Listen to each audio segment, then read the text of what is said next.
வெற்றியோடு முடிந்து போகிறார்கள் என்ற முதல் விதியை மனதில் வைத்துக்கொள். 10ஆவதுல ஃபர்ஸ்ட் மார்க் வாங்குறவங்க +2ல ஃபர்ஸ்ட் மார்க் வாங்குறதே இல்லை. +2ல பிரமாதமா வர்றவங்க வாழ்க்கையில எங்கேயோ ஒரு இடத்துல விட்டு கொடுத்துட்றாங்க. எப்பொழுதும் என்ன ஒண்ணும் கிடையாது. பர்வீன் சுல்தானா நல்லா பேசுவாங்க, திண்டு வச்சுட்டு கீழே உட்காந்து பேசலாம்ல? நோ. நல்லா பேசுறாங்கிறது ஒரு ரெஸ்பான்சிபிலிட்டி. இவ்வளவு நம்பி வந்திருக்கிறீங்கல்ல, அப்ப அதை விட இன்னும் நல்லா பேசினாதான் அடுத்த கூட்டத்துக்கு வந்து உட்காருவீங்க. வெற்றி என்பது ரெஸ்பான்சிபிலிட்டி.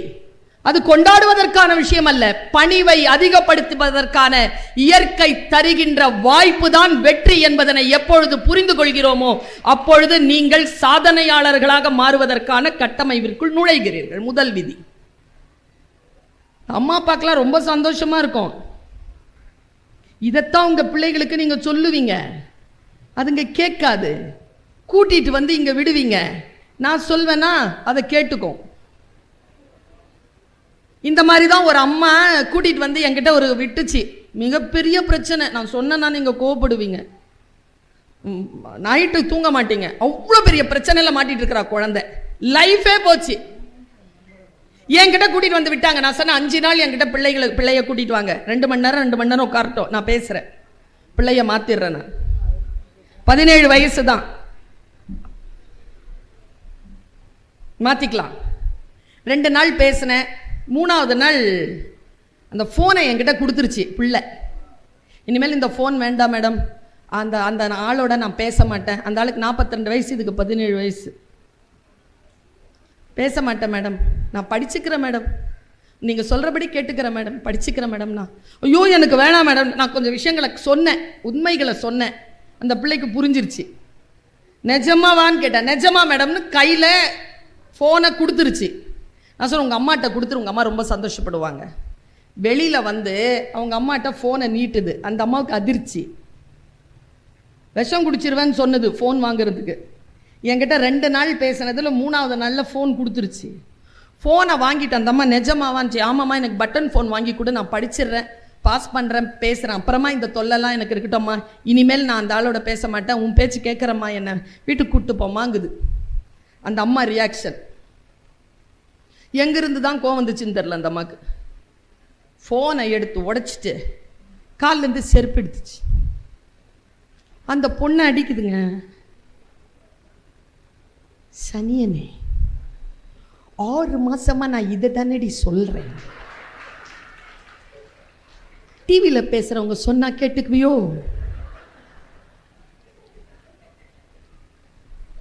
வெற்றி வருகிறதா? ஐஸ்கிரீம் வாங்கி தரலையா? அழுவுறியா? ஐஸ்கிரீம் வாங்கி கொடுக்குறாங்களா? கம்முன்னு சாப்பிட்டுடு, கீழே வீசாத. வாழ்க்கையில் வெற்றி வருகின்ற பொழுது அமைதியாக இரு, பேசாதே, வாயை மூடிக்கொண்டிரு. உனக்கானது உனக்கு வந்து சேரும். இங்க ஒரு தெளிவு இருக்கணும். முதல் விதியா சொக்க வைக்குதா இந்த சொல்? 2வது விதியை சொல்கிறேன். உன் திட்டங்களை குறித்து யாரிடத்திலும் பேசாதே. நிறைவான முடிவுக்காக காத்திரு. அறவேக்காட்டில் எல்லார்கிட்டையும் சொல்லிடாத. இந்த பிரபஞ்சத்துக்கு தனி சக்தி உண்டு. நாம நல்லது நினைப்போம், நமக்கு முன்னால் ஒன்று கெட்டது இருக்குல்ல, அது சூப்பரா தீவிரமா இருக்கும், அது வேலை செஞ்சிடும். நிறைவடையும் வரை மறைவாயிரு. 2வது சொல். 3வது, எல்லாம் நோட்ஸ் எடுக்கிறாங்க, மனசுல எழுதி வச்சுக்கோ. முக்கியமான விஷயம் நான் சொல்ல போறது. உன் மகிழ்ச்சியை கொண்டாடும் இதயம் நிறைய பேரிடத்தில் இல்லை. அதனால் ஜெயிச்சிட்டியா, அடுத்தவங்களுக்கு ஸ்வீட் கொடு. தோத்துட்டியா, நீ ஸ்வீட் சாப்பிடு. ஏன்னா ஸ்வீட் சாப்பிட்டா ஸ்ட்ரெஸ் குறையும். நீ ஜெயிச்சிட்டனா அடுத்தவன் ஸ்ட்ரெஸ் ஆயிடுவான். அதனால அடுத்தவனுக்கு கொடுத்துரு. நீ தோத்துட்டனா வாயில போட்டுக்கோ. சரியா? உன் மகிழ்ச்சியை கொண்டாடும் இதயம் எல்லோரிடத்திலும் இல்லை. 3வது சொல்ல. 4வது சொல். நீ அனைவருக்கும் எதை தருகிறாயோ எதை நீ கிஃப்டா நிறைய பேருக்கு தரியோ அதை மற்றவர்களிடமிருந்து எதிர்பார்க்காத. கிடைக்காது, ஸ்ட்ரெஸ் ஆயிருவ. தரதோட நிறுத்திக்க. இளம் பிள்ளைகளுக்கு சொல்லணும், இது 10 விதியில் அடங்காது. ஆம்பளைங்க கோச்சிக்க மாட்டீங்களே, சொல்லித்தரவா? உங்க பொண்ணுக்கு சொல்லித்தரேன்னு நினச்சிக்கோங்க, அப்போ மனசு மலர்ந்துரும். உங்களுக்கு மனைவிக்கு சொல்லித்தரேன்னா தான் கூம்பிரும். யார் உன்னிடமிருந்து பெற்றுக்கொள்வதற்கு தயாராக இருக்கிறார்களோ அவர்களுக்கு உன் அன்பை வெளியில் தராத. யார் உனக்கு தருவதற்காக காத்திருக்கிறார்களோ அவர்களை காத்திருப்பு பட்டியலில் வை. Don't give yourself to the getter. உன்னிடமிருந்து எதையாவது பெற்றுவிட வேண்டும் என்று துடிக்கின்றவர்களுக்கு எதையும் தராத வெளியில. முக்கியமா லவ். யார் உன்னிடத்திலிருந்து நிறைய எதிர்பார்க்கிறார்களோ அவர்களை காதலிப்பதை நிறுத்திக்கொள். பெண் குழந்தைகளுக்கு நான் தரும் அறிவுரை. மற்றொன்று சொல்லுகிறேன், உன் வீட்டிலே உனக்கு எக்ஸ்ட்ரா சாக்லேட் கிடைக்கும், அதே எக்ஸ்ட்ரா சாக்லேட்டை வெளியில எதிர்பார்க்காத. ஏனென்றால் வீட்டிலே எக்ஸ்ட்ரா சாக்லேட் கிடைக்கிறது என்றால் அது அன்பின் வெளிப்பாட்டில் கிடைக்கிறது. வெளியில் அதை நீ எதிர்பார்த்தால் அவர்களுக்கு என்று ஒரு உள்நோக்கம் இருக்கும், அது உன்னுடைய வாழ்க்கையின் சீரழிவிற்கு காரணமாக இருக்கும்.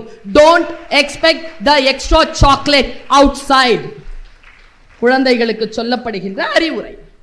சரியா? இது விதியில இல்லை. 5வது விதி, ஒவ்வொரு நாள் கண்விழிக்கும் பொழுதும் நேற்றைய தினத்தை விட சிறப்பான வேலை ஒன்று உனக்காக இன்று காத்திருக்கிறது என்பதில் உறுதியாக இரு. நேற்றை விட சிறப்பான ஒன்றை இன்றைக்கு நீ பெறுவதற்கு காத்திரு. 5வது விதி. 6வது விதி, உன்னிடம் இருப்பதற்கு நீ நன்றி சொல்லவில்லை என்றால் நீ விரும்புவதை அடைவதற்கான தகுதி உனக்கு கிடையாது. இருப்பதற்கு நன்றி சொல்ல பழகு. இருப்பதற்கு நன்றி சொல்ல பழகக்கூடிய குழந்தைகளுக்கும் இளைஞர்களுக்கும் பெண்களுக்கும் ஆண்களுக்கும் முதியவர்களுக்கும் அவர்கள் விரும்பியது வந்து சேர்கிறது. நன்றி அறிதல் என்பது ஒரு மேஜிக்கல் பவுடர். அதை வீசிப்பார். இந்த உலகத்திலேயே அற்புதமான சொல் நன்றி, அற்புதமான சொல் தேங்க்யூ. யாரோ ஒருவர் வேகமாக வண்டியை செலுத்துகிறாய், நீ சாலையை கடக்கிறாய், அவர் உனக்காக ஒரு பிரேக் அடிக்கிறாரா, திரும்பி பார்த்து நன்றி என்று சொல்லிவிட்டு போக பழகு. எது இருந்தாலும் நன்றி என்கின்ற சொல் மந்திர சொல்லை போல வேலை செய்யும் என்பதனை புரிந்து கொள்வதற்காக நான் இதை சொல்லுகிறேன். அடுத்து, நீ சில நேரங்களில், ரொம்ப முக்கியமான விஷயம், கொஞ்சம் வலிக்கும், மருந்து தானே, விழுங்கிக் கொள்ளுங்கள். சில நேரங்களில் நீ எதை மிகவும் விரும்புகிறாயோ அதை கடந்து போக அனுமதி. அது உன்னை கடந்து போகும். அனுமதி. பிள்ளையை பெற்றவர்களுக்கு தெரியும், திருமணமான குழந்தை போயிடும், அனுமதிக்கணும். பையனை பெற்றவங்களுக்கு போகாது, போக அனுமதிக்கணும். எதை நீங்கள் நிரம்ப விரும்புகிறீர்களோ அதை உங்களை கடந்து போக அனுமதியுங்கள். வாழ்க்கை மிக மிக விசாலமானது. யாரோ ஒருவருக்காக நாம் பிறக்கவே இல்லை. நம்முடைய வாழ்க்கை பிரபஞ்சம் தந்த ஆகப்பெரிய பரிசு பொருள். அதை அடுத்தவர்களுக்காக அடுத்தவர்களுக்காக அடுத்தவர்களுக்காக என்று வாழ்ந்து விடாமல் உங்களை நீங்களே தூய்மைப்படுத்திக் கொள்வதற்காக, உங்களை மற்றவர்களுக்கு பரிசாக்குவதற்காக இருக்கக்கூடிய வாய்ப்பாக நீங்கள் அதை பயன்படுத்திக் கொள்ள வேண்டும். என்றால் நீங்கள் எதை மிக விரும்புகிறீர்களோ அதை கடந்து போக அனுமதியுங்கள். அடுத்து, விலையை பற்றி கவலைப்பட. பொம்பளை பிள்ளைங்க இருக்கீங்களா? கை தூக்குங்க. எனக்கு என்ன ஆசை தெரியுமா பாப்பா, எந்த கடைக்காவது போனேன்னு வச்சுக்கேன், ஒரு விஷயம் பிடிச்சிருச்சுன்னு வச்சுக்கோயேன், அதை எடுங்க அப்படின்னு பார்த்து அதை என் வீட்டுக்கு கொண்டு போயிடணும்னு நினைப்பேன். ஆனால் விலை பட்டியலை பார்த்தா பயமா இருக்கும்.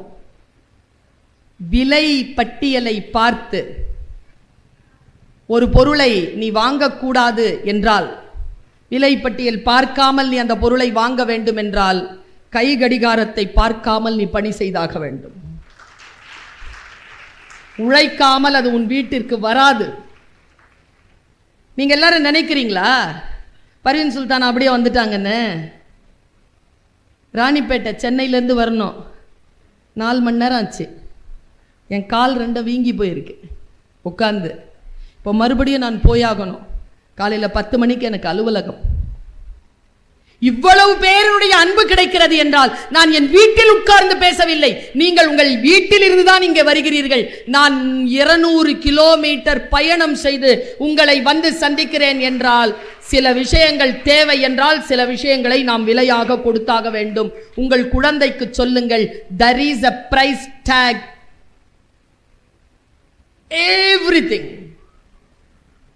எல்லா விஷயத்துக்கும் பிரைஸ் டேக் இருக்கு. If you touch anything you have to pay. குழந்தைகளுக்கு அது தெரியல, ஃப்ரீயா வருதுன்னு நினைக்கிறாங்க. இல்ல, அவங்களுக்கு பிறந்ததுனால அது ஃப்ரீயா வருது. எல்லாருக்கும் ஃப்ரீயா வந்துரு. தமிழ்நாட்டில் பிறந்ததுனால சில விஷயங்கள் உனக்கு கிடைக்குது. எல்லாமே நீ விலை கொடுக்கிறாய். என்ன விலை தெரியுமா? இப்ப உதாரணத்துக்கு சொல்றேன். இப்ப நான் பேசிக்கிட்டு இருக்கிறேன். இந்த பேச்சுக்கு ஏதாவது ஃபீஸ் கட்டினீங்களா? இல்ல. நான் உங்ககிட்ட ஃபீஸ் வாங்கினேனா? இல்ல. ஆனா ஃபீஸ் கொடுக்கப்பட்டு வாங்கப்பட்டு கொண்டு இருக்கிறது. என்ன தெரியுமா? நீங்கள் வாழ்க்கையில் மறுபடியும் பெற்றுவிடவே முடியாத நேரத்தை இதோ என் பேச்சிற்காக ஃபீஸாக தந்து கொண்டிருக்கிறீர்கள். நான் என் வாழ்க்கையில் பெற்றுவிடவே முடியாத அந்த நேரத்தை உங்களுக்காக நான் செலவழித்துக் கொண்டிருக்கிறேன். எல்லாமே it's not terms of money. அன்பும் அக்கறையும் உழைப்பும் அடுத்தவர்களுக்கு நீங்கள் செலுத்துகின்ற ஃபீஸ் தான். பொம்பளைங்க இன்னிலிருந்து இந்த பேச்சை நிறுத்திக்கணும். உங்க வீட்டில் என்னங்க பண்றாங்க? அவங்க இன்ஜினியரா இருக்கிறாங்க. நீங்க என்ன பண்றீங்க? நான் சும்மா தான் இருக்கிறேன். நீ சும்மா இருப்பியா? லூசு கூட சும்மா இருக்காது. எவ்வளவு வேலை செய்றீங்க, சும்மா இருக்க முடியுமா? ஏதோ ஒன்றை அந்த வீட்டிற்காக நீங்கள் உழைத்துக் கொண்டிருக்கிறீர்கள், ஏதோ ஒன்றை தந்து கொண்டிருக்கிறீர்கள் என்பதனை நீங்கள் முடிவு செய்யுங்கள். பெற்றோர்கள்னு நமக்கு பேரு. இந்த உலகத்துக்கு குழந்தைகளை தந்தோர் தானே. அப்ப தந்தோர் தானே நமக்கு பேர் இருக்கணும். சமூகத்துக்கு பிள்ளையை தந்தோர், பள்ளிக்கூடத்திற்கு மாணவர்களை தந்தோர், குடும்பத்திற்கு வாரிசு தந்தோர், தந்தோர் தானே நம்ம. ஏன் பெற்றோர்? தந்தோர் கிடையாது. இறைவனின் பெரும் கருணையாலும் இயற்கையின் பேராற்றலாலும் குழந்தை என்கின்ற வரத்தை பெற்றவர்கள் நாம். அதனால் பெற்றோர் என்று நமக்கு பெயர். சரியா? டீசெண்டா நடந்துக்கலாம் பிள்ளைங்க கிட்ட. எங்க அடிக்கணுமோ அங்க அடிக்கணும், எங்க அடிக்கவே கூடாது அங்க அடிக்க கூடாது. எதை தர வேண்டுமோ அதை தர வேண்டும், எதை தரவே கூடாது அதை தரவே கூடாது. இன்னைக்கு வீட்டுக்கு எடுத்துட்டு போங்க இந்த வார்த்தையை. இன்னைக்கு இந்த குழந்தைகள்லாம் இங்க கை வருத்துங்க யாராவது, என் பிள்ளை என் பேச்ச கேக்குதுன்னு. என்ன வயசு?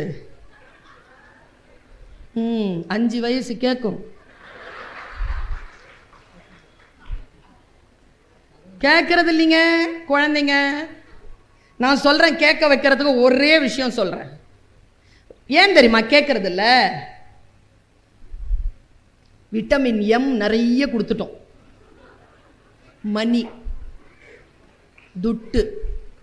அதனால ரொம்ப என்ன தெரியுமா வளர்ந்துருச்சு? விட்டமின் கே, கொழுப்பு நிறைய வளர்ந்துச்சா? அந்த கொழுப்பு கரையணும்னா இதோ டைம் நோட் பண்ணிக்கோங்க, 7:50. நான் ஒரு 8:15 முடிச்சிருவேன். 8:30 மணிலேருந்து விட்டமின் என் கொடுங்க குழந்தைக்கு. அது வரைக்கும் இந்த குழந்தைங்களாம் என்னை ஜாலியாக பார்த்துட்டு இருந்துச்சுங்களா? நீங்கள் பாதுகாப்போட தான் என்னை கூட்டிகிட்டு போனோம் வெளியில். அவங்களுக்கு டோட்டல் எதிரான விஷயத்த சொல்ல போகிறேன். வெளியில் கூட்டிகிட்டு போகும்போது பாதுகாப்பு கொடுப்பீங்களா? இன்னிலேருந்து கொடுங்க 9 மணிலேருந்து விட்டமின் என். நோ. எது கேட்டாலும் நோ. 100 விஷயம் கேட்குதா? 75 விஷயத்துக்கு நோ. 25 விஷயத்துக்கு பார்த்துக்கலாம். 5 விஷயத்துக்கு மட்டும் பார்த்துக்கலாம்ன்றதுல ஓகே சொல்லுங்க. அது உங்களை ரொம்ப டிஸ்டர்ப் பண்ணாத மெட்டீரியலா பார்த்துக்கோங்க. நான் ஏன் இதை சொல்றேன் தெரியுமா?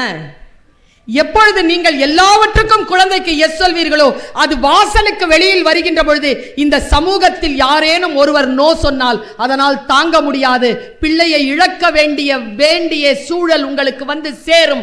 அதனால் நோ என்பதனை வீட்டில் இருந்து தொடங்குங்கள். வெளியில் இருக்கின்ற நோவை அந்த பிள்ளை பார்த்துக் கொள்ளும். இம்யூனிட்டியை வளர்த்து விடுங்க. இதெல்லாம் விதியில இல்லை. விலையை பற்றி கவலைப்படாமல் நீங்கள் பொருள் வாங்க வேண்டும் என்றால் கடிகாரத்தை பற்றி கவலைப்படாமல் 1 hour படிச்சிட்டு இருக்கிறேன். படி. கொஞ்ச நேரம் மொபைல் பார்த்துக்கிறேன். 20 minutes தான். கடிகாரத்தை பார்க்காமல் யார் ஒருவர் பணி செய்கிறார்களோ அவர்கள் விலை பட்டியலை பார்க்காமல் பொருள் வாங்கிக் கொள்கிறார்கள். ஓகே, இது கொஞ்சம் பெரியவங்களுக்கு.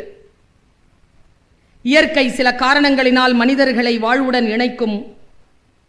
உனக்கான பாதுகாப்பு மற்றும் உயர்வு கருதி சில பேரை உன் வாழ்வையில் இருந்து விலக்கும். இரண்டிற்கும் காரணம் உண்டு. ஏன் என்று கேட்காதே.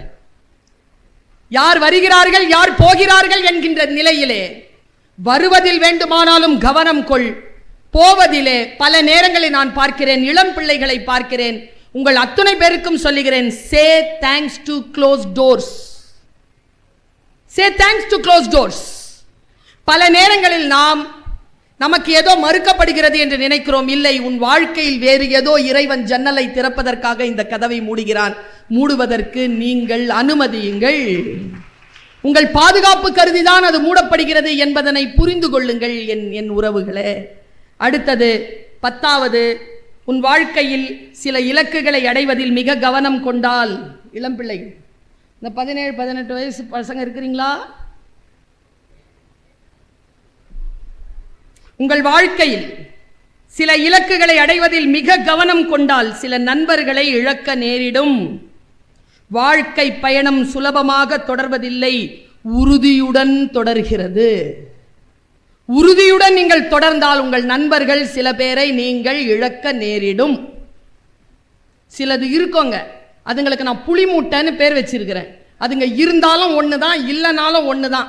எங்கேயாவது ஒரு இடத்துக்கு போகணும்னா கூட கேன்டீனுக்கு போய் ஒரு 2 இட்லி வாங்கிட்டு வரேன்னு ஒரு பிள்ளை கிளம்பும் கிளாஸ்ல இருந்து, ஹே எனக்கோ 2 வாங்கிட்டு வந்துரு. கேம்புக்கு போறதுக்காக பேர் கொடுக்க போவோம். என்னத்துக்கு இப்ப 7 நாள் உனக்கு கேம்ப்? அது உருப்படவே விடாதுங்க.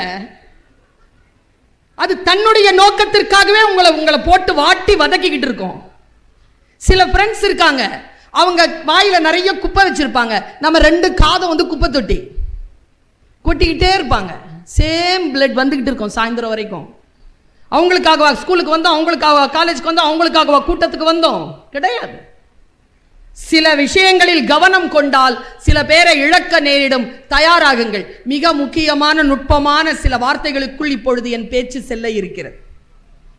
இதற்கு முன் நான் இதை வெளியில் எங்கேயும் சொன்னதில்லை. உங்களிடத்தில் பேரன்பு கொண்டு இதை உங்களுக்கு முன்னால் முன்மொழிகிறேன். மிக முக்கியமாக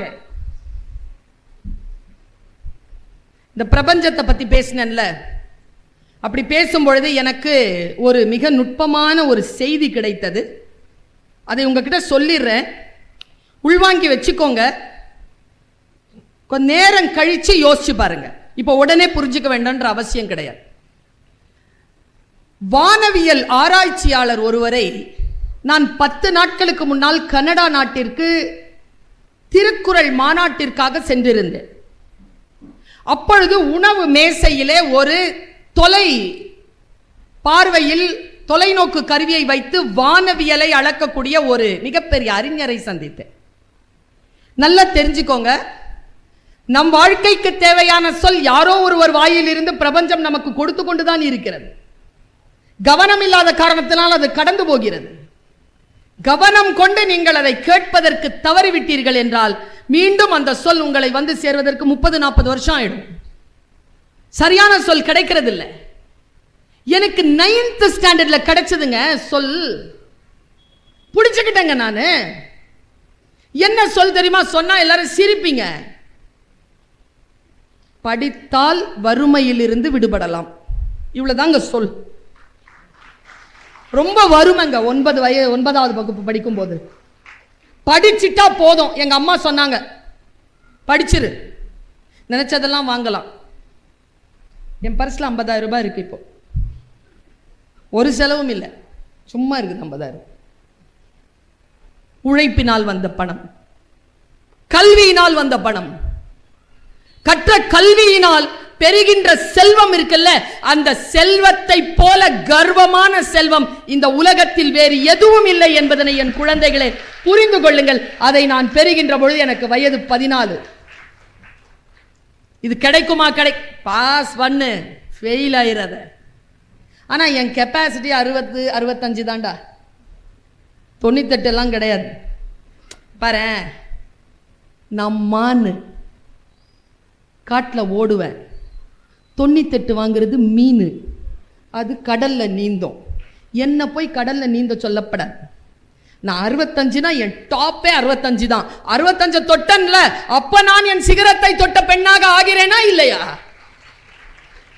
என் சிகரத்தை நான் தொடுகிறேன். ஆனால் 64 வாங்கினா என் சிகரத்தை நான் இன்னும் தொடவில்லை என்ற அர்த்தம். என் பொட்டன்ஷியல் என்னவோ touch it, touch the potential height. நீ எதுவாக இருக்கிறாயோ அதுல பீக் போய் பாரு. இப்ப பாருங்க, அந்த அந்த மனிதர், உங்க எல்லாருக்கும் ரகசியத்தை சொல்லிட்டு போறேன்.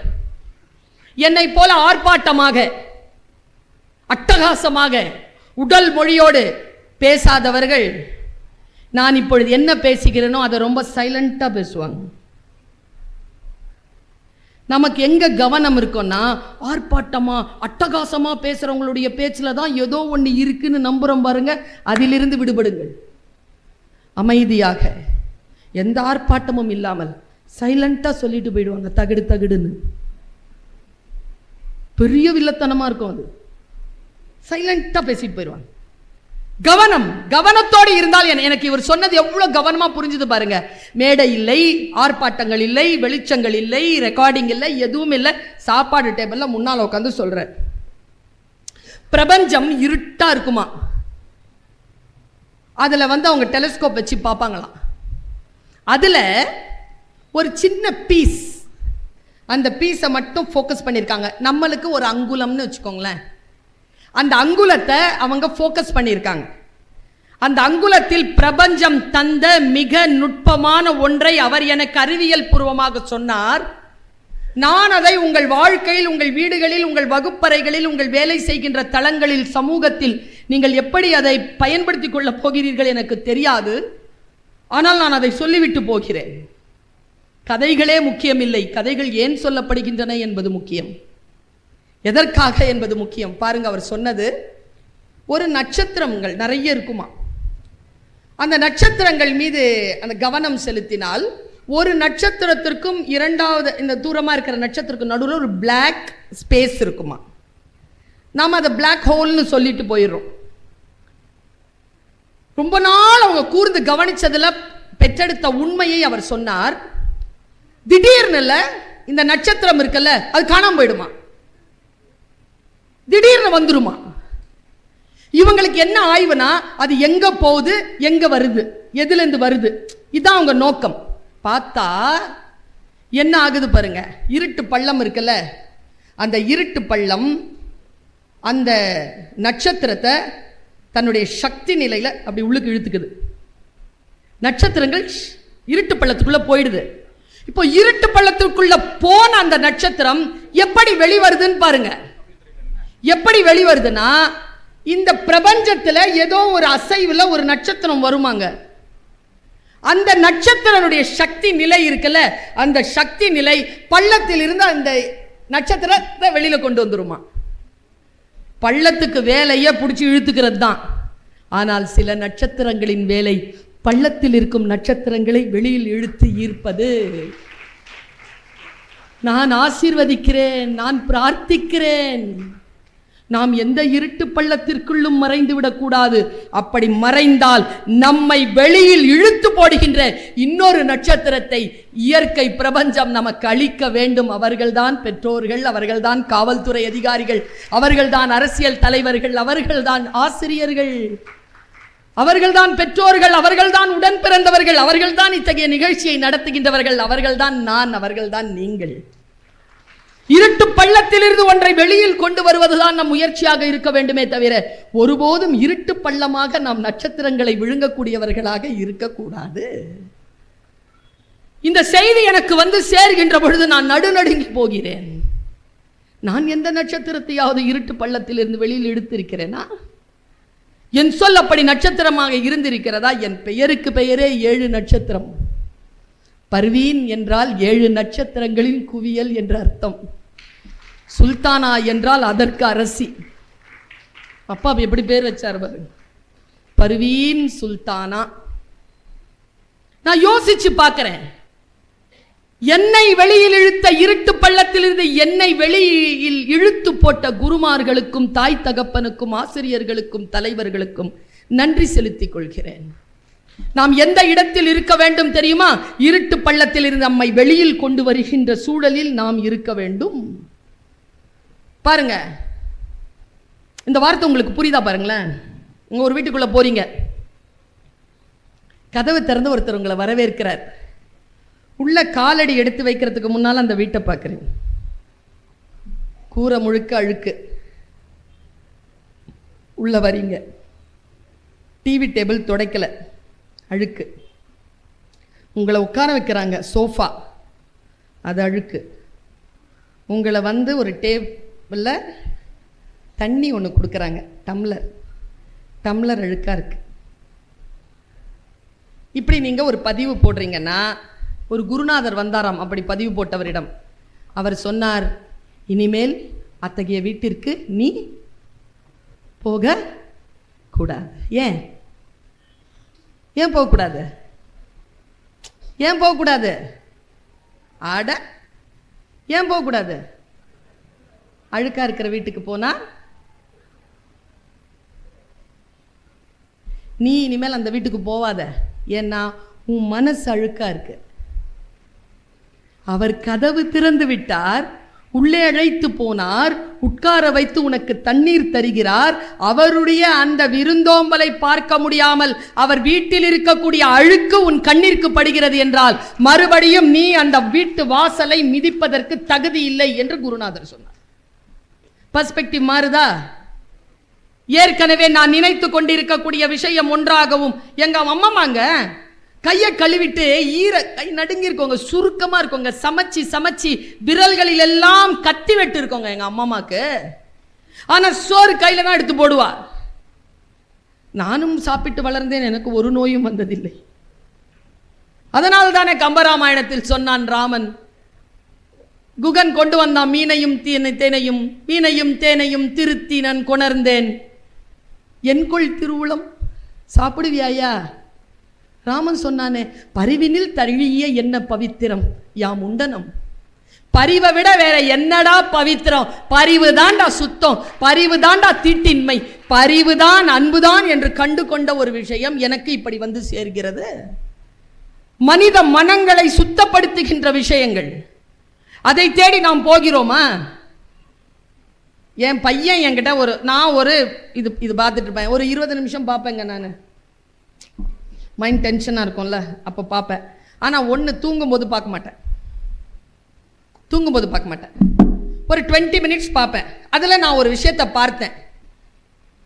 என் பையன் கிட்ட அதை சொன்னேன். என் பையன் அதுக்கு என்கிட்ட ஒரு வார்த்தை சொல்கிறான், அம்மா எப்படிம்மா உனக்கு மட்டும் நல்ல நல்ல விஷயமா வருது, எனக்கு மட்டும் கேவலமாக விஷயம் வருது? ஒரு ரகசியம் என்ன தெரியுமா? குழந்தைகளுக்கு சொல்கிறேன், நீங்கள் எதை பார்ப்பீங்களோ அதுதான் தொடர்ந்து வரும். மேடம் ஃபோனை திறந்தாலே உங்கள் பேச்சு தான். ஏன் 10 செகண்ட்க்கு மேலே என் பேச்சு பார்த்தா 138 சேனலில் வந்துட்டு இருக்கு என் பேச்சு, அப்படியே கொடுத்துருவான் உனக்கு.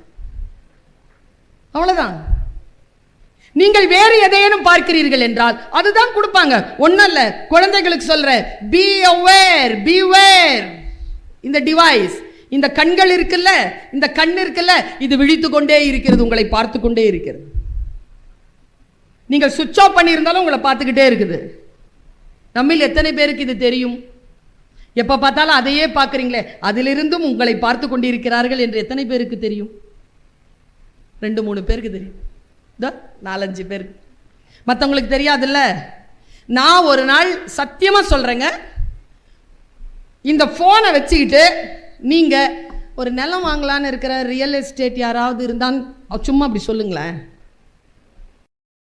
ஃபுல்லாக ரியல் எஸ்டேட்டுக்கான அட்வர்டைஸ்மெண்ட்டாக வந்திருக்கோம். யார் கேட்குறா உங்கள் பேச்சா? அப்போ நீங்கள் ஒரு செல்ஃபி எடுக்கிறீங்களா, நீலாம் சொல்லிட்டு அல்ல, நீங்கள் டிலீட் பண்ணிடுவீங்க. அங்கே இருக்கும், நான் எடுத்துருவேன், நான் நினைச்சாலே எடுத்துருவேன்.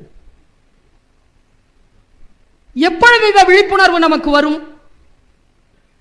இந்த செல்போன் என்கின்ற ஒன்றிலிருந்து விடுபடுவதற்கான வாய்ப்பு நமக்கு எத்தனை பேருக்கு வரும்? இதற்கு நாம் ஒரு விலை கொடுக்கிறோம். அந்த விலை என்பது நீங்கள் எவ்வளவு கொட்டி கொடுத்தாலும் உங்களுக்கு திரும்ப வராத ஒரு பெரும் செல்வத்தை நீங்கள் அநியாயமாக கொள்ளை கொடுத்து கொண்டிருக்கிறீர்கள் என்று இளம் குழந்தைகளுக்கு நான் எப்படி சொல்வது?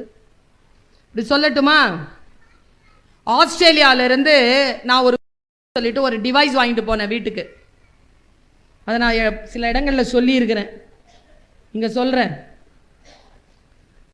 வச்சிருக்கீங்களா வீட்டில்? எத்தனை பேர் யாராவது வச்சிருப்பீங்களே? அவங்ககிட்ட நீங்கள் சொல்வீங்களா, சார் ஃபிக்ஸ் தட் அலாரம் அப்படின்னா? மேல் வாய்ஸா ஃபீமேல் வாய்ஸா சார்? Female voice. ஆம்பளைங்களெல்லாம் ஃபீமேல் வாய்ஸ் வச்சுருப்பாங்களா? நான் அதை மேல் வாய்ஸாக வச்சுட்டேன். எவ்வளோ நாள் தான் நாமளே வேலை செய்கிறது? நமக்காகவும் வேலை செய்யுங்கடா டே அப்படின்னு சொல்லி போட்டு அதை நான் மேல் வாய்ஸில் அது சொல்லும். Doctor Sultana, I am listening to you, what can I do for you அப்படின்னு ஆம்பளை குரலில் பேசும். டே அப்பா கேட்கல, புருஷன் கேட்கல, பையன் கேட்கல, அண்ணன் கேட்கல, தம்பி கேட்கல, நீ கேட்குறியாடா? சரி சொல்கிறேன் அப்படின்ட்டு. நான் உருது வீட்டில் பேசுகிறாள் இல்லையா, அதனால் மேரா தில் தா அகேலா அப்படின்ற பாட்டு எனக்கு பிடிக்கும். மேரா தில் தா அகேலா அப்படின்னு சொன்னா பெல் அடிச்சிட்டாங்க யாரோ. வீட்டை விட்டு அதை ரூமை விட்டு தாண்டி போய் வீடு திறந்து அவங்கள என்னன்னு சொல்லி அனுப்பிட்டு கதை மூடிட்டு உள்ளே வர ஆம்பளை வாய்ஸ் பொம்பளை வாய்ஸாக மாறி இருக்கு. Sultana, I think you came back. என்னடா இது? ப்ளீஸ் சிட் டவுன், உட்காந்து take a glass of water and drink. நான் பாத்ரூம் பக்கத்தில் இருக்கிற ரூமில் இருக்கிறேன். நான் போக வேண்டியது தண்ணி எடுக்கிறதுக்கு கிச்சன். போக விட மாட்டா போல இருக்கு, அவ்வளோ கடுமையாக பேசுகிறா. Have a deep breath. Take your mobile and call அம்மி. நான் எங்கள் அம்மாவை அம்மின்னு போட்டு வச்சிருக்கிறேன் உள்ள. என்னன்னு யோசிச்சு பார்த்தா வேற ஒன்றும் இல்லை பிள்ளைகளா. மேரா தில் தா அகேலான்னா அதுக்கு என்ன அர்த்தம்னா, என் மனம் தனிமையில் இருக்கிறது, நான் சூசைட் பண்ணிக்க போறேங்கிறதுனால கவுன்சிலிங் கொடுக்குது. நான் ஒன்றும் இல்லை, அது பயந்துருச்சு.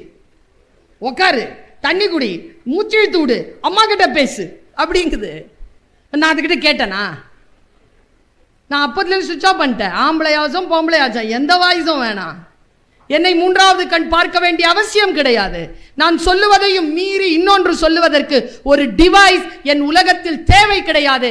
என் தகப்பனும் என் தாயும் என் உடன் பிறந்தவர்களும் என் வீட்டில் உள்ளவர்களும் எனக்கு போதுமானவர்கள் என்று நான் முடிவு செய்து அந்த டிவைஸை நான் தூக்கி போட்டேன். வாழ்க்கை சில நேரங்களில் உங்களுக்கு இதை நான் எப்படி என் குழந்தைகளுக்கு சொல்லுவது?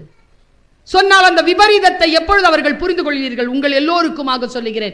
என் பேச்சை ஒருவேளை நீங்கள் யூடியூபில் மதுரையில் நான் சொல்லி இருக்கிறேன், அதை ஒருவேளையில் நீங்கள் கேட்டிருக்கலாம். குழந்தைகளுக்காக அதை நான் மீண்டும் சொல்கிறேன். பாருங்க, நான் இந்த டிவைஸ் பார்த்துட்டு இருக்கும் பொழுது ஒரு காட்சி வருதுங்க. இது எல்லாம் இளம் பிள்ளைகளுக்கானது. இளம் பிள்ளைகளாகிய நீங்கள் உங்கள் மனதிலே ஒரு மிகப்பெரிய எண்ணத்தை வைத்திருக்கிறீர்கள். என்ன தெரியுமா? உங்களை ஏதேனும் செய்ய வேண்டாம் என்று பெரியவர்கள் சொன்னால், அந்த செய்ய வேண்டாம் என்று சொல்லுவதற்கு பின்னால் ஒரு கதவை உங்களுக்கு மூடுகிறோம்னு வச்சுக்கோங்க. இது உனக்கு இல்லை. இப்போ சின்ன வயசுலனா என் வயதில் இருக்கக்கூடிய 45 வயது கடந்தவர்களுக்கு தெரியும், நமக்கு டீ குடிக்கிறதுக்கு அலவுடு கிடையாதுங்க. கல்யாணம் ஆகிற வரைக்கும் டீ கொடுக்க மாட்டாங்க குடிக்கிறதுக்கு. 2 வெத்தலை பாக்கு போட விட மாட்டாங்க. பெரியவங்களுடைய ஸ்நாக்ஸ் வேற, நமக்கான ஸ்நாக்ஸ் வேற. அது கலக்கவே கலக்காதுங்க. நம்முடைய வளர்ப்பு முறையே வேற. 4 பேர் பெரியவங்க பேசிட்டு இருந்தா நடுவில் நம்ம போய் நிற்க முடியாது. இப்போ கூப்பிட்டாலும் வர மாட்டேங்குதுங்க. நம்முடைய வளர்ப்பு முறை வேறு. நான் சொல்லுகிறேன், பெரியவர்கள் எப்பொழுதேனும் தான் சொல்லுவார்கள். அவர்கள் ஒரு கதவை உங்களுக்கு மூடுகிறார்கள் என்றால் அது உங்கள் சுதந்திரத்திற்கான கதவு மூடப்பட்டது என்று நினைக்காதீர்கள். அதற்குள்ளாக சென்றால் நீங்கள் அடிமைப்பட்டு போவீர்கள் என்பதற்காக அதை நாங்கள் மூடி வைத்திருக்கிறோம்.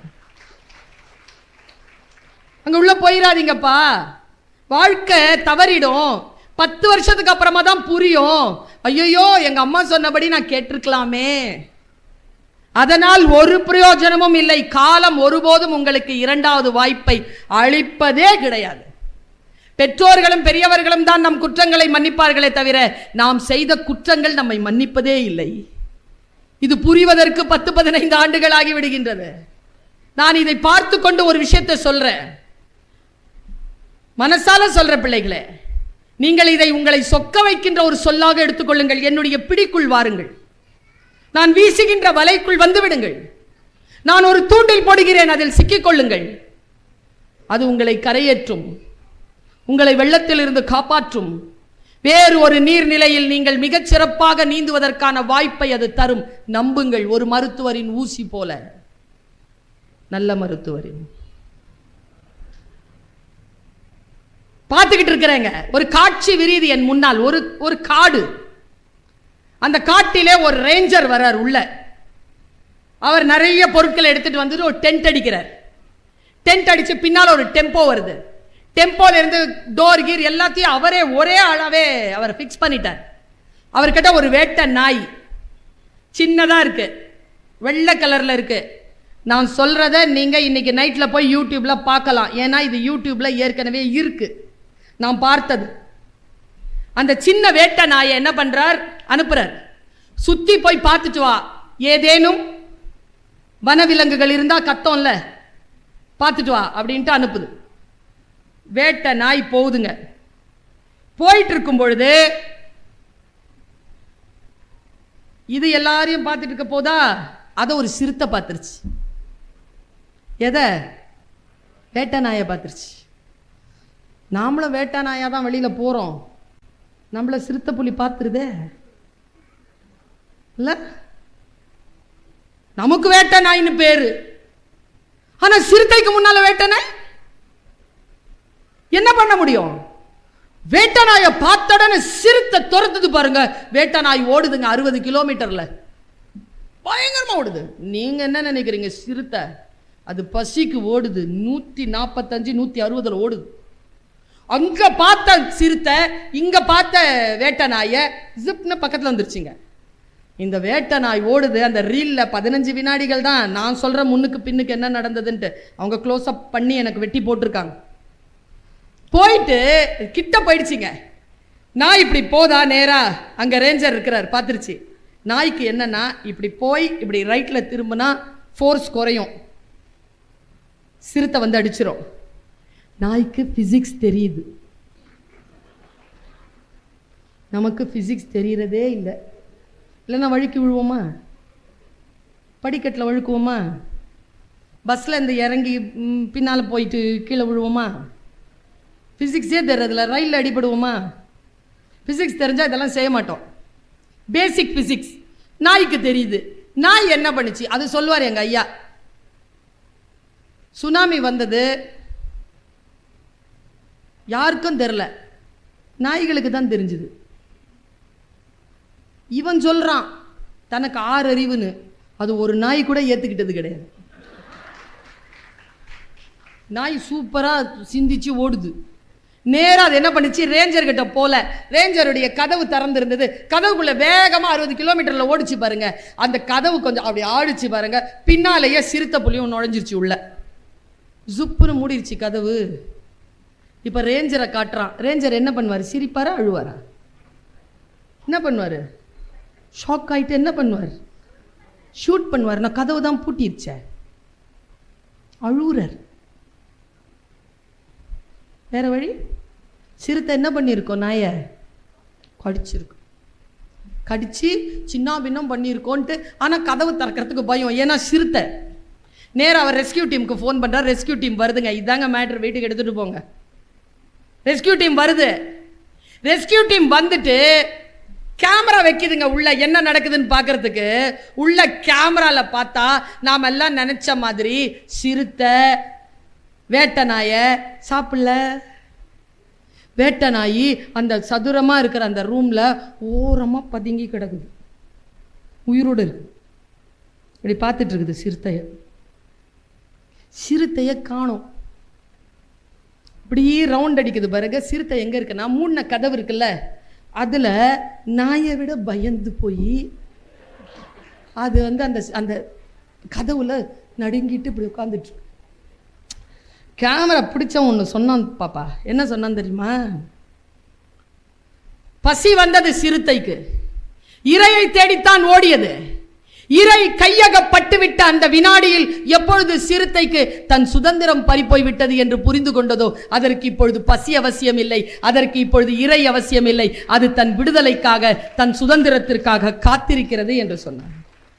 நாம் அத்தனை பேரும் பசிக்காக ஓடுகிறோம். என்றைக்கு அந்த பசி தீர்ந்த வினாடியில் நம்முடைய சுதந்திரமும் பறிபோகிறது என்று தெரிந்து போகிறதோ, அன்றைக்கு நமக்கு பசியற்ற நிலை வந்து சேர்கிறது. நான் சொல்லுகிறேன், அதற்காகத்தான் பாடினாரோ பாரதிதாசன். எனக்கு பார்த்தா அது சிறுத்தை புலி மாதிரியே தெரியல, எனக்கு எலி மாதிரி தெரிஞ்சது. அது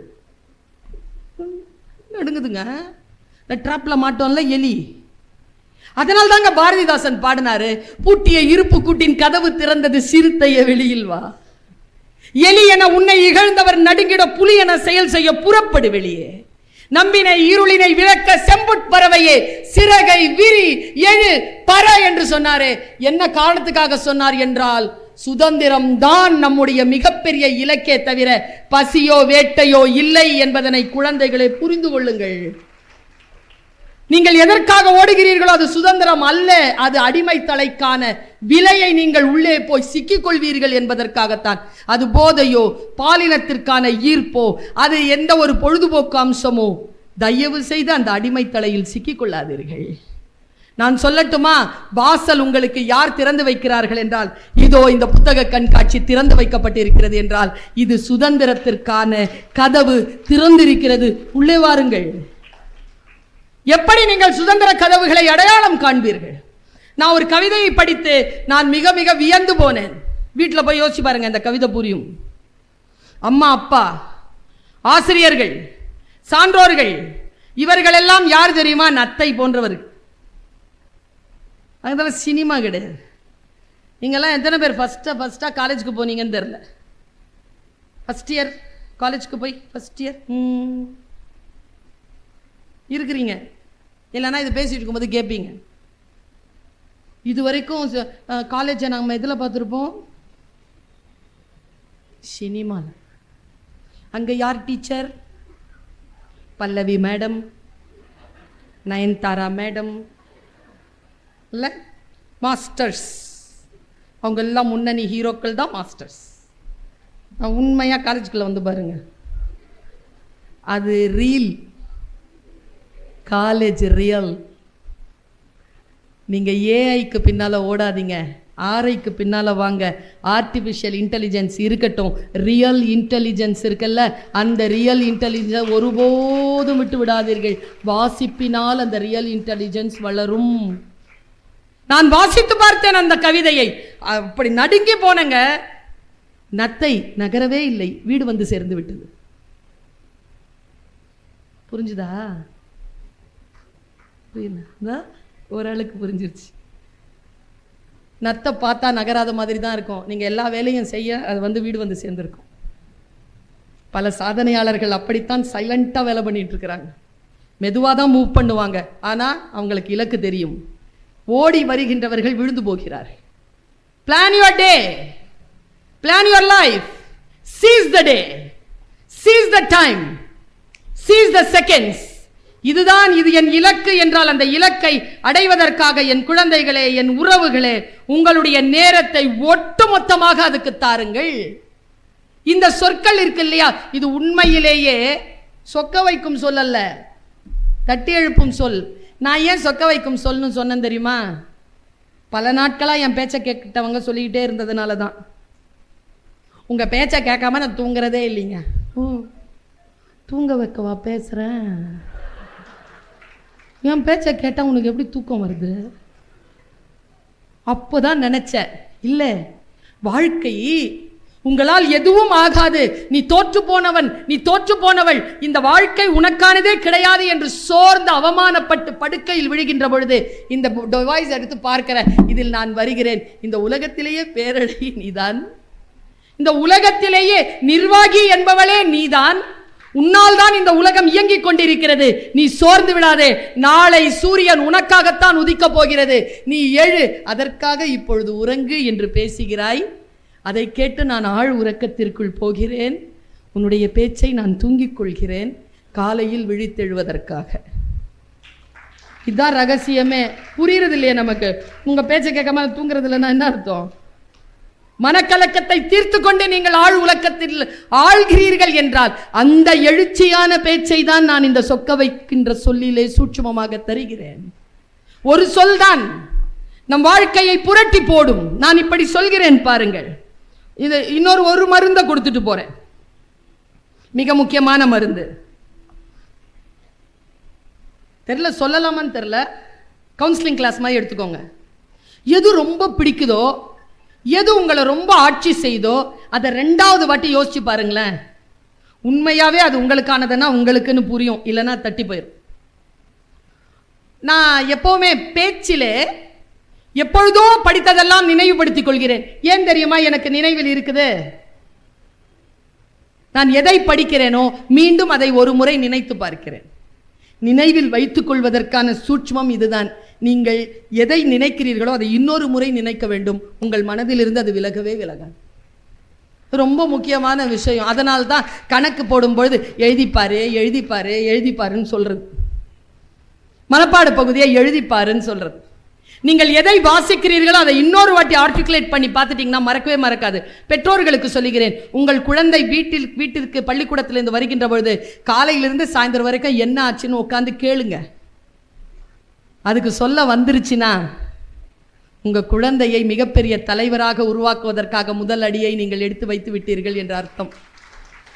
ஆனா குழந்தை எல்லாம் சொல்லுதுதான் அம்மா இன்னைக்கு ஸ்கூல்ல என்ன நடந்துச்சு தெரியுமா, இரு உங்க அப்பா இப்பதான் வராரு, இரு. ஏன் லேட்டுன்னு கேட்பான் பார். கதையா சொல்லும். முதல்ல அந்த கதையை கேட்டுரும், அப்புறமா நீ உன் கதையை சொல்லு. எப்ப பார்த்தாலும் சிக்கல்லையே இருக்கிறது. அம்மா இன்னைக்கு மேத்ஸ் டீச்சர் என்ன சார், எல்லாம் வாயை மூடு, முதல்ல போய் மேத்ஸ்னுடைய டியூஷனை முடி, அப்புறம் உன் கிளாஸ்ல என்ன சொல்றதுன்னு. இந்த ஆண்களுக்கு ஒரு விஷயம் தெரியவே தெரியாது, ஒரு ரகசியம். உங்கள் மனைவிமார்களுக்கு உங்களிடத்தில் இருக்கக்கூடிய மிகப்பெரிய கம்ப்ளைண்ட் என்ன தெரியுமா? கம்ப்ளைண்ட்டை சொல்லிடுறேன். ஆண்களுக்கு தன் மனைவியின் மீது இருக்கக்கூடிய பெரிய கம்ப்ளைண்ட் தெரியுமா? ஏங்க பேசிக்கிட்டே இருக்குதுங்க. இது ஆம்பளைங்க பொம்பளை மீது வைக்கிற கம்ப்ளைண்ட். பொம்பளைங்க ஆம்பளைங்க மீது வைக்கிற கம்ப்ளைண்ட் எங்க பேசவே மாட்டேங்கிறாருங்க. ரெண்டுமே சமன் செய்யப்பட வேண்டுமா இல்லையா? குழந்தைகள் பேச வேண்டுமா இல்லையா? வீடு என்பது என்ன? முதல்ல இந்த கொல்லிக்கட்டைய ஆஃப் பண்ணுங்க. 8:30 மணிக்கு மேல ஒன்னும் பெருசா சேராது. மாவட்ட ஆட்சியருக்கே வராது, வட்டாட்சியருக்கே வராது. நமக்கு என்னத்துக்கு வரப்போகுது? ரொம்ப நுட்பமா சொல்லிட்டு போறேங்க. எனக்கு தெரியல அந்த சொற்கள் எல்லாம் எப்படி என் குழந்தைகளுக்கு போய் சேரும்னு. நான் நல்லா வாழ்ந்துட்டு இருக்கிறேங்க. என் பிள்ளைகளும் நல்லா வாழணும்னு நினைக்கிறேன்ல. ஒரு தாய் இப்படிதானே நினைப்பா. 24 வயசு 25 வயசு ஆயிடுச்சா, கல்யாணம் பண்ணிக்கோங்க. நிச்சயதார்த்தம் ஆகுதா, ஃபோன் நம்பர் எல்லாம் பரிமாறிக்காதீங்க. கல்யாணம் நடக்கிறது இல்லை. எல்லாம் பேசி முடிஞ்சிருதா, இதுக்கப்புறம் இந்த பொண்ணோட இந்த பையனோட என்ன வாழ்க்கைன்ட்டு விட்டுறது. எனக்கு புரியுறதே இல்லைங்க.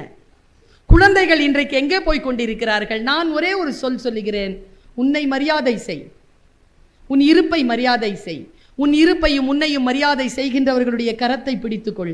2 பேரும் ஒருவருக்கொருவர் மரியாதை செய்து கொள்ளுங்கள். உங்களுடைய வாழ்க்கை குடும்பம் என்கின்ற நிறுவனமாக வளர்ந்து முன்னேறும்.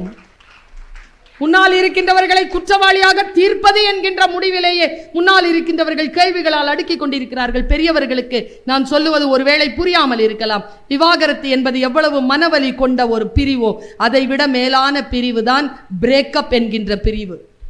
இந்த குழந்தைகளுக்கு அது 7-8 தடவையாவது வாழ்க்கையில் திருமணம் என்ற பந்தத்திற்குள் வருவதற்குள் நிகழ்ந்து விடுகிறது. எவ்வளவு தெரியுமா உடைந்து போயிருக்கிறார்கள். மனம் சிதலமடைந்து இருக்கின்ற பொழுது எப்படி அவர்கள் குடும்பம் என்ற நிறுவனத்தை கட்டி தூக்கி எழுப்புவார்கள்? கொஞ்சம் ஒழுகலாறுகளை, கொஞ்சம் அறம் சார்ந்த விஷயங்களை, கொஞ்சம் வள்ளுவத்தை, கொஞ்சம் கம்பராமாயணத்தை, கொஞ்சம் திருக்குரானை, கொஞ்சம் பைபிளை சொல்லித்தான் தாருங்களேன். வார்த்தைகளுக்கு பின்னால் இருக்கக்கூடிய அர்த்தம் புரிகின்ற பொழுது நம்முடைய வாழ்க்கையில் சில விஷயங்கள் தெளிவுக்கு வருகின்றன. நான் சொல்லுகிறேன், முதலில் உங்களுக்கு எது மிகவும் பிடித்திருக்கிறதோ அதை பற்றி மீண்டும் சிந்தியுங்கள். சந்தித்த வேளையில் சிந்திக்கவே இல்லை, தந்து விட்டேன் என்னைனா போய் நிற்க வேண்டியதுதான் நடு தெருவில். வாழ்க்கை இன்றைக்கு அப்படியான வசதிகளை கொடுப்பதே இல்லை. ரெண்டே ஸ்டேட்மெண்ட் கொடுக்கிறேன், மீளுங்கள் மீளுங்கள், இல்லையா குறையுடன் வாழ பழகுங்கள். ரெண்டுமே செய்ய மாட்டேன்னா என்ன பண்றது? நடு சென்டர்ல எப்படி நிக்கிறது? நடுனாலே சென்டர் தானே. நாம் நம்முடைய வாழ்க்கையில் சில விஷயங்களை தெளிவுபடுத்திக் கொள்ளாமல் நம்முடைய வாழ்க்கையில் சில பதில்கள் நமக்கு கிடைக்காது. நான் இப்படி சொல்கிறேன், இதை நான் 3 அல்லது 4 தடவை இத்தகைய திருவிழாக்களில் சொல்லி இருக்கிறேன். ஏனென்றால் திருவிழாக்களில் மொத்தமாக கூடக்கூடிய மனிதர்களில் 40-50 விழுக்காடுகள் இதை தொலைபேசியிலோ தொலை காட்சிகளிலோ அல்லது சமூக வலைதளங்களோ பார்த்து விடுகிறது. மற்றவர்கள் இதனால் பாதிக்கப்பட்டிருப்பீர்கள். அவர்களுக்காக நேரடியாக சொல்வதற்காக வருகிறேன். கவனமா இருக்கிறீங்களா? நான் இதை உங்களுக்கு சொல்ல முடியுமா? Are you with me? சொல்லட்டுமா? பாருங்க, நான் ஒரு நாட்டிற்கு பேச போகிறேன். அந்த நாட்டிலே ஃப்ளட், அமெரிக்கா. நான் பேச போகின்ற அந்த இடத்திலே ஃப்ளட்டுங்கிறதுனால நிறுத்திட்டாங்க ப்ரோக்ராம். 2 நாள் நான் ஃப்ரீயா இருக்கிறேன். இது கனடா நாட்டில் இருக்கிற ஒரு நண்பருக்கு தெரியுது. அவர் சொல்லுகிறார், நீங்கள் ஏன் இந்த 2 நாட்கள் கனடா வரக்கூடாது? என்கிட்ட விசா இருக்கு, சரி போலாம் அப்படின்ட்டு நான் போறேன்.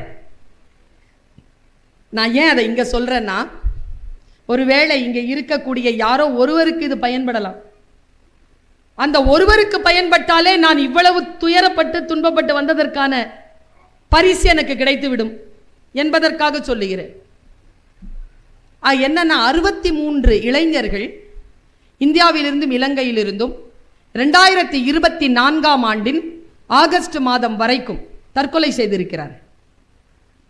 மிஸ்டர் தமிழ் கனடா என்கின்ற அமைப்பு, அதிலே ஒருவர் அந்த பிணங்களுக்கு அலங்காரம் செய்து தரக்கூடிய அந்த வேலையில் இருக்கக்கூடியவருக்கு தெரியுது, இதில் அவர் செய்த அந்த பிண அலங்காரங்களில் 63 அலங்காரங்கள் இளைஞர்களுக்கானது, அதுவும் இந்திய இலங்கை தமிழ் இளைஞர்களுக்கானதுன்னு சொன்ன உடனே அவர் ஒரு குரூப்பை ஏற்படுத்துறார். அந்த ஏற்பாட்டில் இன்னர் ஹார்மனிங்கிற தலைப்பில் என்னை பேச கூப்பிடுறாங்க. மனதளவில் ஆழ் மனதில் அமைதி உருவது, இது எனக்கு கொடுக்கப்பட்ட தலைப்பு. நான் போறேன். 150 பேர் வந்திருக்கிறாங்க. அது ஒரு க்ளோஸ்ட் ஆடிட்டோரியம், டிக்கெட் ப்ரோக்ராம், உட்கார்ந்து ப்ரோக்ராம் நடத்துறேன். நான் பேசி முடிச்சிட்டேன். நான் ஒரு 45 மினிட்ஸ் பேசினேன். 18 பாயிண்ட்ஸ் பேசியிருக்கிறேன். நான் இப்போ சொன்னேன்ல 10 பாயிண்ட்னு சொன்னேன்ல, அந்த மாதிரி 18 பாயிண்ட்ஸ் பேசியிருக்கேன். 18 பாயிண்ட்ஸ் பேசிட்டு மூடிட்டேன். மூடிட்டு நேரா பேக் ஸ்டேஜ் இப்படி உட்கார்றேன். அத்தனை கூட்டத்திலேருந்து ஒரு பொண்ணு வரா, ஸ்லீக் பேண்ட் போட்டிருக்கா, ஒரு ப்ளூ கலர் ஷர்ட். அந்த ஷர்ட் நான் நீட்டாக இன்சர்ட் பண்ணியிருக்கா. ஒரு 45 இயர்ஸ் இருக்கா, நான் அப்படி தெரியலை. She looks so young and so beautiful. அவள் அப்படியே கிட்ட வரா, தெரியுது நல்லா. அவள் கையில் இருக்கக்கூடிய சாவி கீவி எல்லாம் பார்த்தா பயங்கர ரிச்சான பெண். வரா, கிட்ட இருந்துட்டு நான் சேரில் உட்காந்துருக்கேன், மண்டி போட்டு உட்காந்து என் கையை பிடிச்சிக்கிட்டு எனக்கு கையை முத்தம் கொடுக்குறா. அவள் கண்கள் கலங்குது, அவளுடைய மை கலையுது, அவள் மேக்கப் கலையுது. நான் இல்லை, ஐயோ மேக்கப் கலையுதேன்னு பார்த்துட்ருக்குறேன். தேங்க்யூ, அவள் சொன்ன வார்த்தை thank you, thank you so much, thank you so much.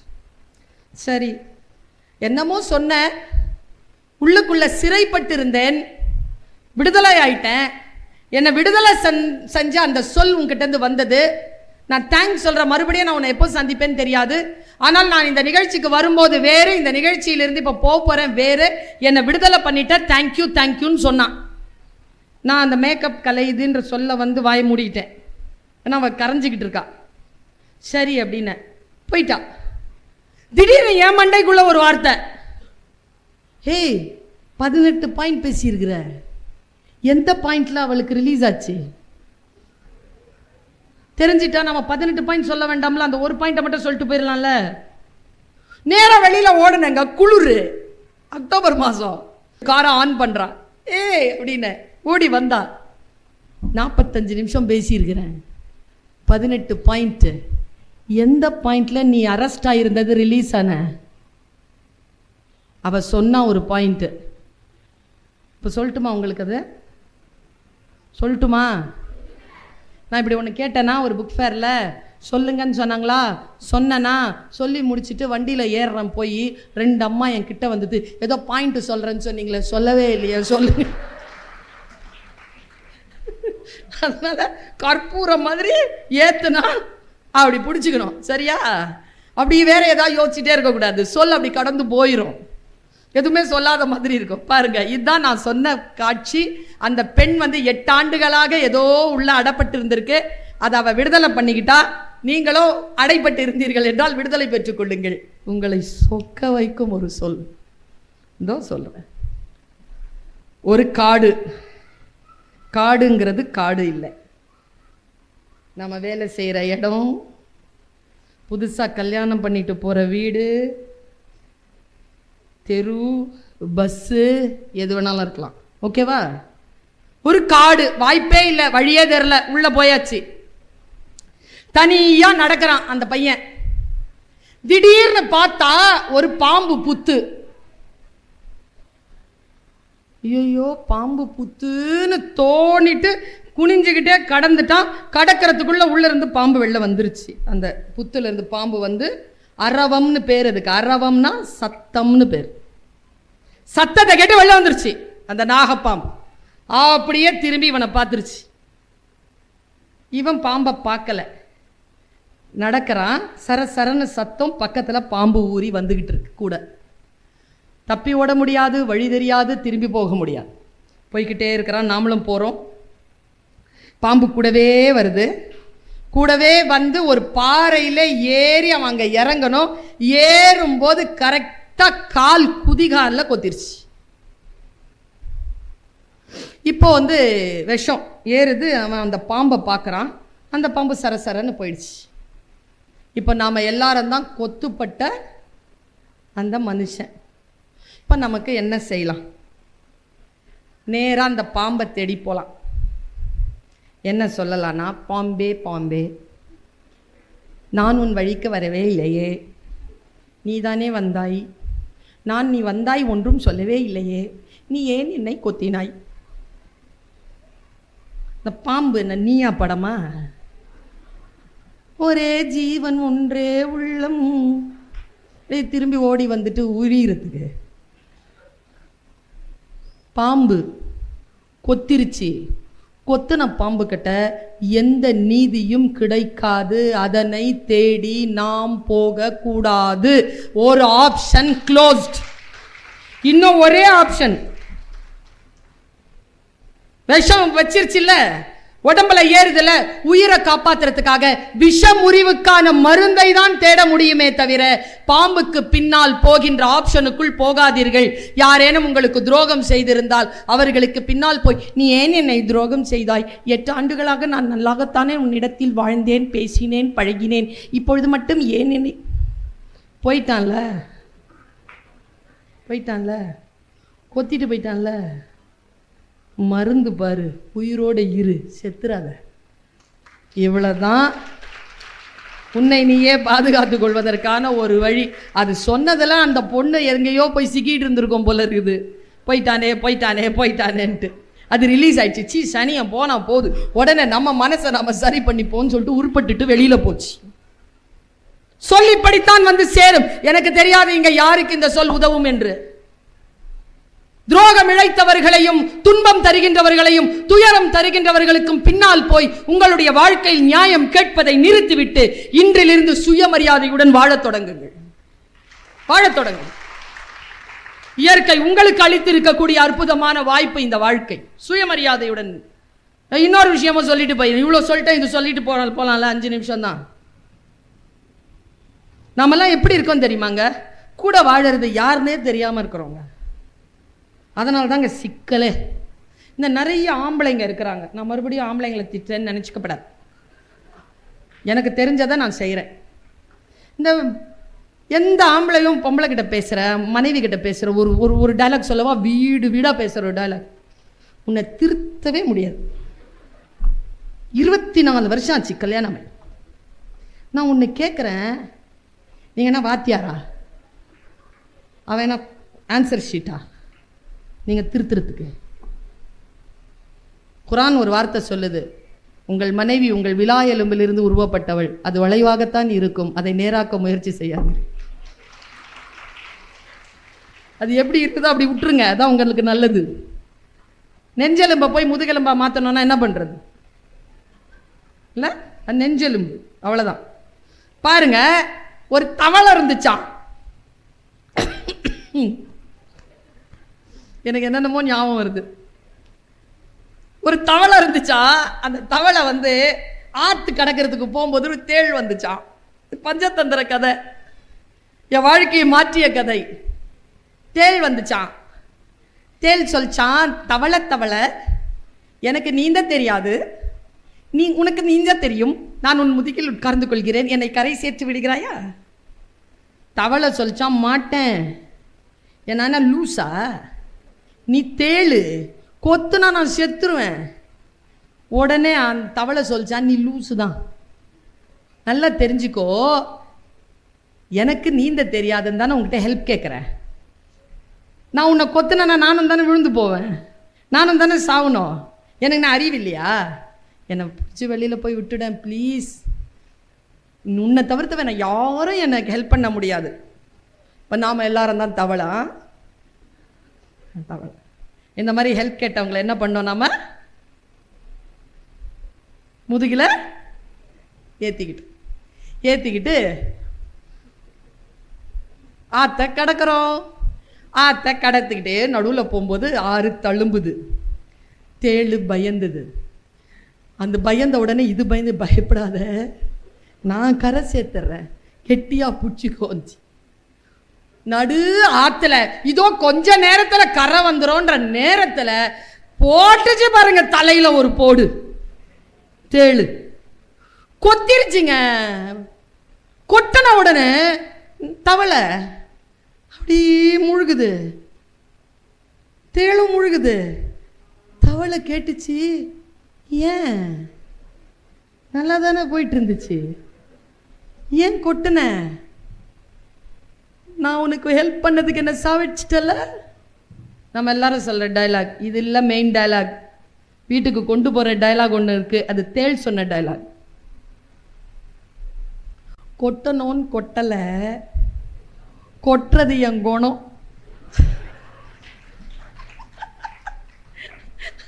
நம்ம கூட இருக்கிறது தேளுனா அது கொட்டும்.